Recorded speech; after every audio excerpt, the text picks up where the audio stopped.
வணக்கம். செய்தி சுருக்கம்.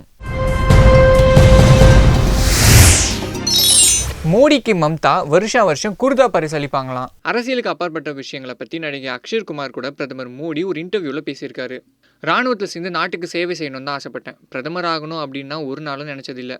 அவரை கடுமையாக விமர்சிக்கும் மேற்கு வங்காள முதல்வர் மம்தா பற்றி ஒரு சுவாரஸ்யமான தகவலும் சொன்னார். இதை தேர்தல் நேரத்தில் சொல்லக்கூடாது, ஆனால் மம்தா வருஷம் எனக்காக 2 குர்தா தேர்வு செஞ்சு பரிசாக அனுப்பி வைப்பாங்க அப்படின்னாரு. என்னை பற்றி வர மீம்ஸ் எல்லாம் ரசித்து பார்ப்பேன். மீம்ஸில் மோடியை பார்க்க மாட்டேன். நாட்டு மக்களோட மனநிலையை எனக்கு தெரிஞ்சுக்கிறதுக்கு மீம்ஸ் பெருசாக உதவுது அப்படின்றாரு மோடி. அக்ஷய்குமாரோட ஒய்ஃப் ட்விங்கிள் ட்விட்டரில் மோடியும் பாஜகவையும் அடிக்கடி விமர்சிப்பாங்க. அது அவங்களோட வாடிக்கை. அதை சுட்டி காட்டி நகைச்சுவையாக ஒரு கமெண்ட்டும் அடித்தார் மோடி. எல்லா கோபத்தையும் எம்எல்ஏ ட்விங்கிள் காட்டுறாங்க, ஆக உங்கள் குடும்ப வாழ்க்கை ஸ்மூத்தாக போகுதுன்னு நினைக்கிறேன் அப்படின்னு மோடி சொன்னதுமே அக்ஷய்குமார் அடக்க முடியாமல் சிரிச்சார். இலங்கை சம்பவத்தில் பலி 359 அதிகரிச்சிருக்கு. இலங்கை ஈஸ்டர் தினத்தில் சர்ச் ஸ்டார் ஹோட்டலில் நடத்தப்பட்ட குண்டுவெடிப்பு சம்பவங்களில் பலியானோரோட எண்ணிக்கை 359 அதிகரிச்சிருக்கு. தாக்குதல் நடக்க போகுது அப்படின்றது முன்கூட்டியே தெரிஞ்சும் உரிய முன்னெச்சரிக்கை நடவடிக்கை எடுக்கலை அப்படின்னு ஆக்ரோஷம் மக்கள்கிட்ட அதிகமாகவே இருக்குது. அதுக்கு பொறுப்பேற்று இலங்கை தலைமை போலீஸ் அதிகாரி மற்றும் இராணுவ செயல் அதிகாரி ஆகியோர் ராஜினாமா செய்ய அதிபர் சிறிசேனா உத்தரவிட்டிருக்காரு. டிக்டாக் தடையை நீக்கிட்டாங்க. ஆபாசத்தை பரப்புறதா சொல்லி டிக்டாக் செயலியை தடை செய்ய மத்திய அரசுக்கு ஏப்ரல் 3ஆம் தேதி மதுரை ஹைகோர்ட் உத்தரவு போட்டாங்க. இதனால் ஆப் ஸ்டோர், பிளே ஸ்டேஷன் எல்லா இடத்துலேருந்தும் டிக்டாக்கை நீக்கிட்டாங்க. டிக்டாக் நீக்கப்பட்டதுனால யாராலும் டவுன்லோட் பண்ண முடியல. ஆனால் ஏற்கனவே ஃபோனில் வச்சுட்டு இருக்கவங்க யூஸ் பண்ணுற மாதிரி தான் இருந்தது. இந்த வழக்கு நீதிபதி கிருபாகரன் எஸ் சுந்தரம் அவருக்கு முன்னாடி விசாரணைக்கு வந்துச்சு. அப்போது கோர்ட் தடை விதிச்சதுக்கு அப்புறமா 60 லட்சம் வீடியோக்களை நீக்கியிருக்கோம். ஆபாச வீடியோக்கள் பதிவு செஞ்சால் அதை உடனடியாக நீக்க டிக்டாக் செயலியில் புதிய அம்சங்களை கொண்டு வந்திருக்கோம் அப்படின்னு டிக்டாக் தரப்பில் பதிலளித்தாங்க.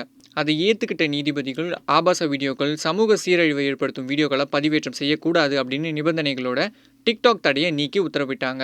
இனிமேல் ஆப் ஸ்டோர், பிளே ஸ்டேஷன் எல்லா இடத்துலையுமே டிக்டாக்கை டவுன்லோட் பண்ணிக்கலாம். புயலுக்கு வாய்ப்பு இருக்குது. மழை வருமா?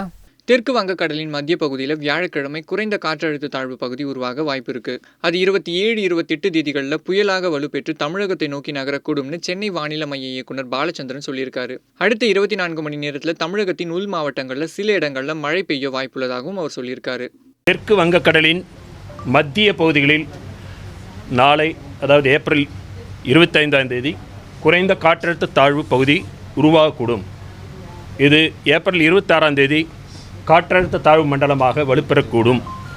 மேலும் இந்த குறைந்த காற்றழுத்த தாழ்வு பகுதியானது வரும் ஏப்ரல் 27, 28 ஆகிய தேதிகளில் புயலாக வலுப்பெற்று தமிழக கடற்கரையை நோக்கி நகரக்கூடும். மீனவர்கள் ஏப்ரல் 26ஆம் தேதி முதல் கடலுக்குள் செல்ல வேண்டாம் என்று கேட்டுக்கொள்ளப்படுகிறார்கள். சிஜிஐ விவகாரம், டெல்லி கமிஷனர், சிபிஐ இயக்குனர், உளவுத்துறை கமிஷனர் எல்லாருக்கும் சம்மன் கொடுக்கப்பட்டிருக்கு. தலைமை நீதிபதி ரஞ்சன் கோகாய் மீது சுப்ரீம் கோர்ட் முன்னாள் பெண் ஊழியர் கூறிய பாலியல் புகார் தொடர்பான வழக்கு விசாரணை நடந்தது. தலைமை நீதிபதியோட நற்பெயரை கெடுக்க மிகப்பெரிய சதி நடக்கிறதாகவும் அதற்கான ஆதாரங்கள் இதோ அப்படின்னு சீலிடப்பட்ட கவரை வக்கீல் உத்தவ் சிங் தாக்கல் செஞ்சார். இந்த விவகாரத்தில் கார்ப்பரேட் சக்திகளும் சுப்ரீம் கோர்ட் முன்னாள் ஊழியர்களும் சேர்ந்து சதி செய்யறதா சொல்லப்படுறது கவலை தருது. ஆகவே இந்த சதி வேலையை குறித்து சுதந்திரமான அமைப்பை கொண்ட விசாரணை நடத்த வேண்டியது அவசியம் அப்படின்னு நீதிபதிகள் சொன்னாங்க.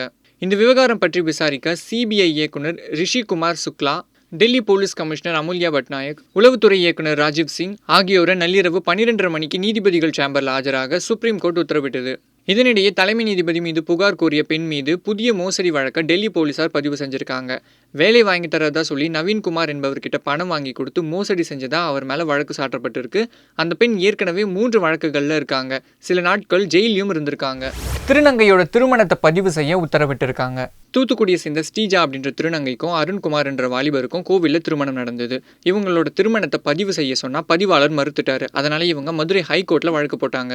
ஸ்ரீஜா பெண் கிடையாது, அதனால அவங்கள மணமகளாக கருத முடியாது. இது போன்ற திருமணத்தை பதிவு செய்ய இந்து திருமண சட்டத்தில் இடம் இல்லை அப்படின்னு அரசு தரப்பு வக்கீல் வாதாடினார்.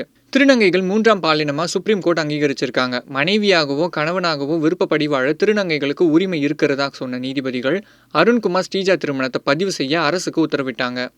இந்த மாதிரி நியூஸ் அப்டேட்ஸ்க்கு தினமலரோட யூடியூப் சேனலை சப்ஸ்கிரைப் பண்ணுங்க. பக்கத்தில் இருக்க பெல் ஐக்கானையும் கிளிக் பண்ணுங்க.